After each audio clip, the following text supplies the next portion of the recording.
Well, hello there, my geeks, freaks, and my peeps. Welcome back to my YouTube channel. Welcome to my YouTube channel. My name is Kanisan. Today, guys, I thought about doing something slightly different for this year's Halloween piece, or in this case, pieces. And no, I will not be making 2 fully rendered pieces each month, as I physically cannot do that. And I don't know what I was thinking when I thought about doing this, but here we are now. There's this creator called Sherilyn, so if I mispronounced your name, who makes OC randomizer videos and relationship dynamic videos, and if you're in any sect of the art community, you've probably come across them. Well, I wanted to try it, so I came across the Creator Ghost OC video, and I apparently decided I could definitely draw full, really rendered pieces twice in 1 month, because who needs sleep? I'll be going over the process as well as the backstory, so let's just...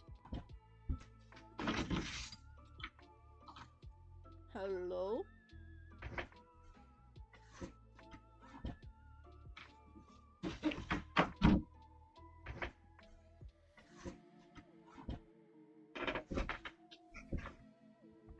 Huh, weird. September 15th, 1905. Recorded post-encounter by Catherine Braddock regarding the famed Siren of the South.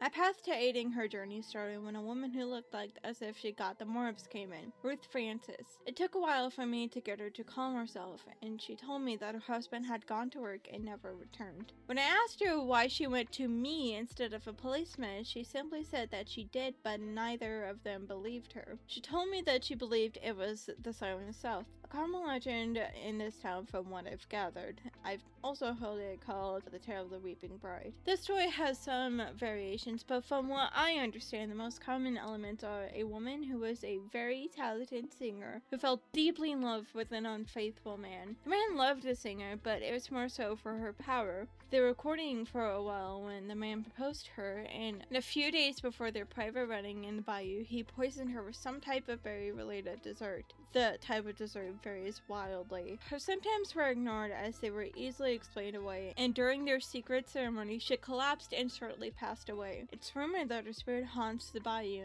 and some people say she's looking for a fiancé to enact vengeance for killing and stealing from her, and some say that she's looking for a new husband as she is very lonely. Not even a full month in this new town, and I've already got a spirit to aid. Ruth asked me to bring back her husband. I promised her I would try my best, though if I'm being quite frank, my line of work doesn't bode well for this kind of thing. I spent about a week trying to find out as much as I could about this weeping bride. The most common name, and it turns out the correct one, attributed to her is Josephine Posset. Thankfully, once I found the name, finding information on her was easy as pie. Along with being a famed singer, she was also a brick of a woman, having led the way for women to be paid equally to men, as well as accruing a fortune after a life of struggle. After finding out as much as I could, I made the pilgrimage to the bayous. The moon was high when I heard her song, and she definitely earned the title of Siren of the South. The song was haunting and full of sorrow. I couldn't help but sit and listen. She sang for hours before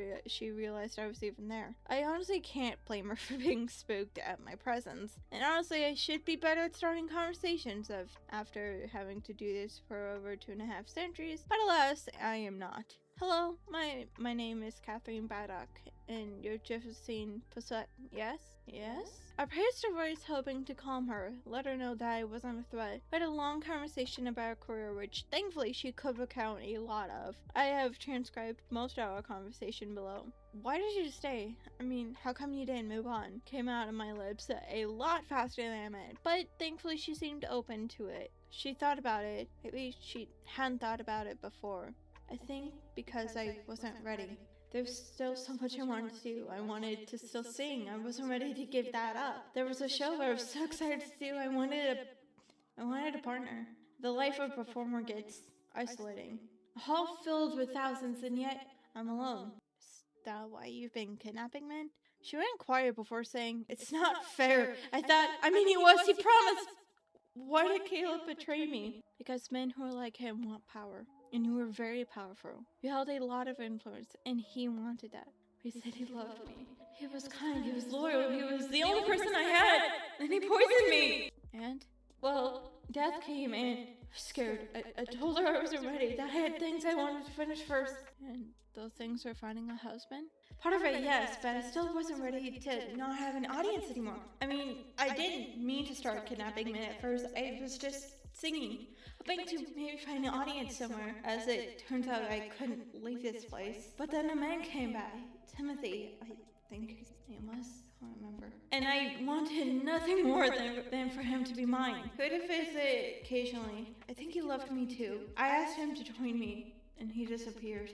Guess something broke in me. And I decided I want a husband any way I could. I knew it was wrong, but it wasn't fair! I worked so hard! I worked my way up from poverty! I was finally worth something! I was something my father could be proud of! The only other thing for me to feel like I had completed everything was a life partner! I was never in love with me. This one of my It wasn't fair. You're right.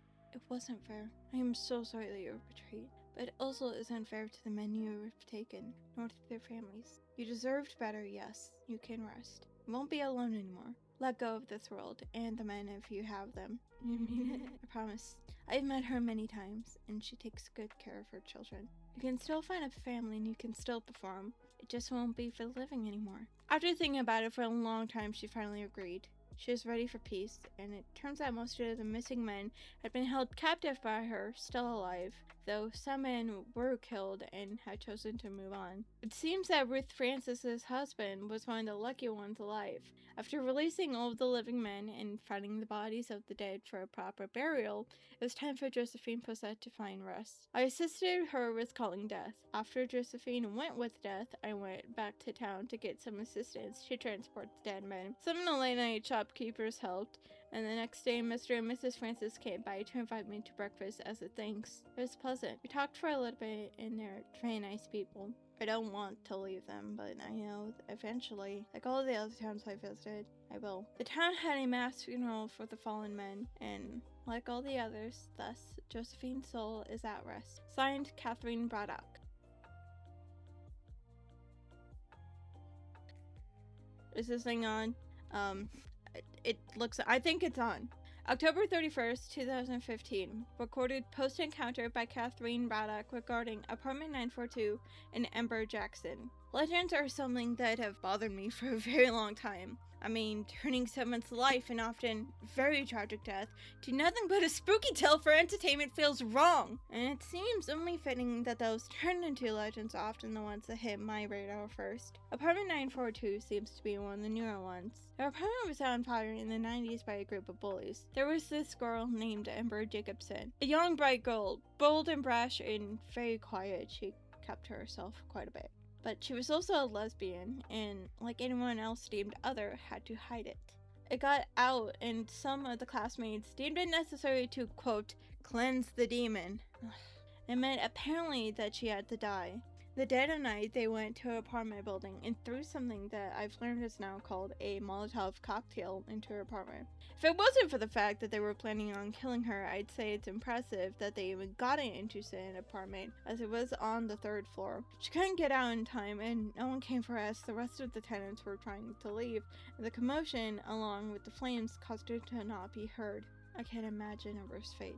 Fires were one of the cruelest killers, and by the time the firefighters came to the building, realized that she was still in there and could finally break down her door. There was no body, just bones. You know, the angry spirits are often the hardest to help, and the most painful. My ribs still haven't fully healed yet. Ow. Her brother was actually the one who pointed me to her. He was very upset, very angry at himself for not realizing his sister was still here, still on fire.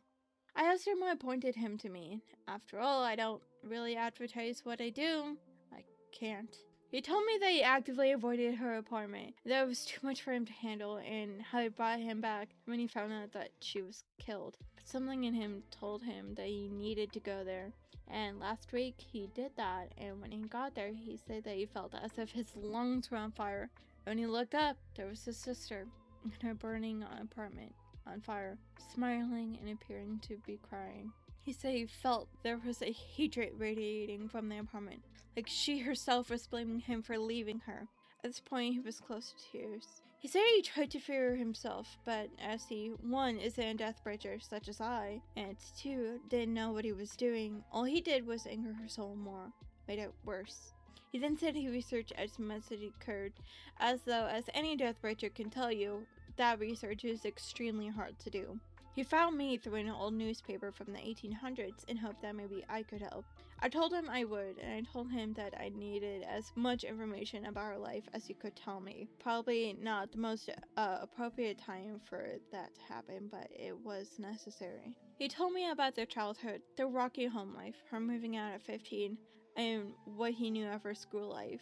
I thanked him and told him to get some rest. I promised him I would give his sister peace. I made my way to the apartment the following week, and as Alex described, the air got difficult to breathe. The building had been long abandoned as they couldn't fix it after the fire. I made my way up to apartment 942, the smoke growing thicker as I got closer. When I got to the apartment, I made my presence known. Knocking on what was left of the wall, things were still for a moment. Then the whole apartment, nay, the whole building itself shook and cracked. The air was filled with pure anger and pain as Amber showed herself. Who are you? My name is Catherine Braddock. I came to help you. Liar! Rung in the air as I was thrown through the wall. Oh, I'll give you my word. I am not here to hurt. That's bullshit! Get out! Alright, I will. It became very clear to me that this would take a few days for her to accept me and for her to let me help her. Over the next week, she started to believe that I wasn't there to harm her, though her anger and her pain were still strong. On her last day, she asked, What does the word help mean to you when you say it? And I told her, if you mean when I say I'm here to help you that I'm gonna cure you of your lesbianism, I am not. I have learned over the years that that is something that you cannot control, so I will not even try. This seemed to calm her. She was willing to talk to me now, and so we did just that. How much of your life do you remember? There was a past. Nothing but pain. Nothing other than the people trying to help me, so what makes you any different? Because I have lived hundreds of years.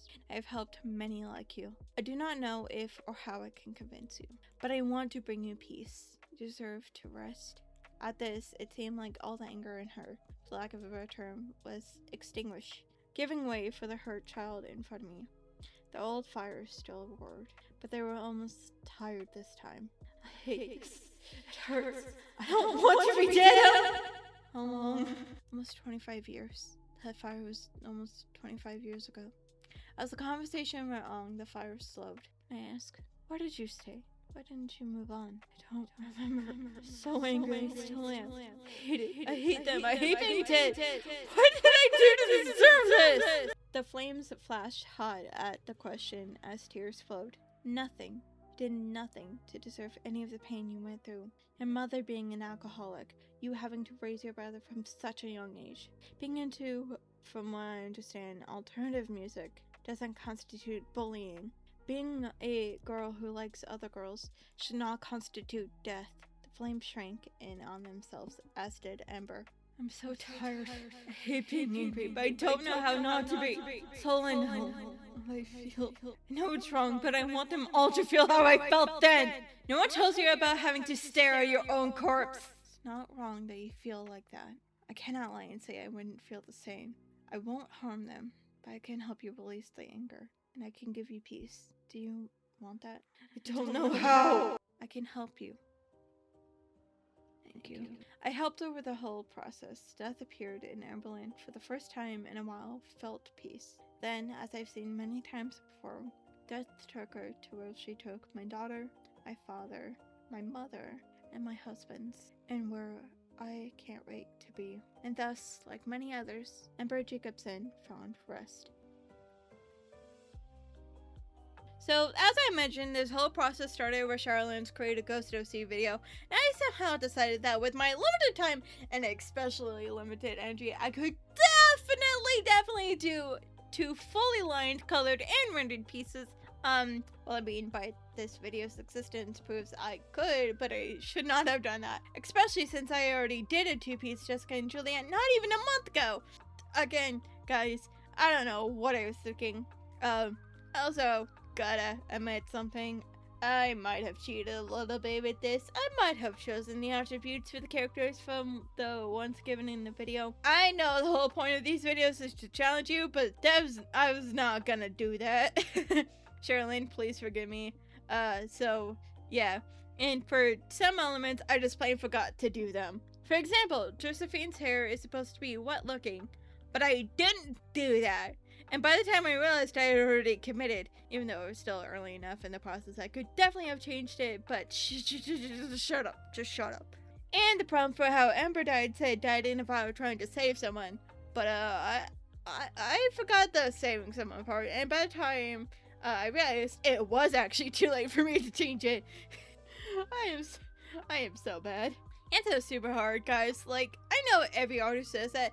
That's the reason why AI generated art is so bad at hands, because the human artists who would steal from also suck at hands. I had to look up a few tutorials. One was draw like a star, link in the description, as well as how to draw in perspective. But if you ever wonder why Jessica and Juliet have meat paddles for like a better term instead of hands, that's why, because I suck at them and I will avoid drawing them at all costs. Though after these pieces, I might try experimenting. I don't know. Depends. Depends on how I feel. Ember's piece was difficult as I am terrible at drawing fire. And I don't know if you know this, but fire plays a huge role in this design. So this was a pain. And I also, for some reason, could not, for the life of me, figure out how cocoa pants worked. I really don't know why I struggled with it, but I really did. But like, I redid them like 50 times, I swear. I also want to point out that during the sketching phase for Josephine, I wrote berries next to the veil as to, you know, remind myself to draw them during the line art phase. And, there are no berries in the final veil, and I genuinely can't remember if I chose to leave them out or if like, her hair, I forgot. I do remember to add the berries to the bouquet, though. For the writing portion of their stories, I hit like a 4 or 5 day roadblock, which might not sound bad, but I finished the drawings on the 14th of October, and I needed to record the video no later than the 17th. It's the 18th currently, so I can edit it by the 20th, so it'll be done by Halloween week. And I couldn't write anything for like 3 solid days, which was stressful. I don't know why it was so hard. I had the whole story in mind for like a solid month. I knew how I wanted to go, but nothing was working. So I'm fine. Thankfully, in terms of videos, I'm scheduled until the end of December, so this was all I had to worry about for the rest of the year. So fun fact, the song that Josephine is singing in this photo that I drew is the Guardian music from Breath of the Wild, and I did that because it was funny. I thought it'd be funny, so that's why it's there. So, like I said, the script was honestly a pain to do, because I knew roughly what I wanted to do, but the words refused to, well, work. So if there's some parts that sound awkward, now you know why. So this, world is something that I've had in mind for a while in the back of my mind. Death as a character is the one that I've had for over 2 years. And if you guys want to see more of this world, please let me know, because I have a ton of stories I could tell. And I may or may not have been listening to the Magnus Archives while making this video. Actually, come to think about it, I can never keep track of how many doors there are in my house. It's actually a problem. Well, my geeks, freaks, and my peeps, that's all the time that I have for you today. I hope that you liked this video, and if you like in this beautiful spectrum that we call life, I hope that you're happy and that you're healthy. Stay safe, and remember, I love you. Bye!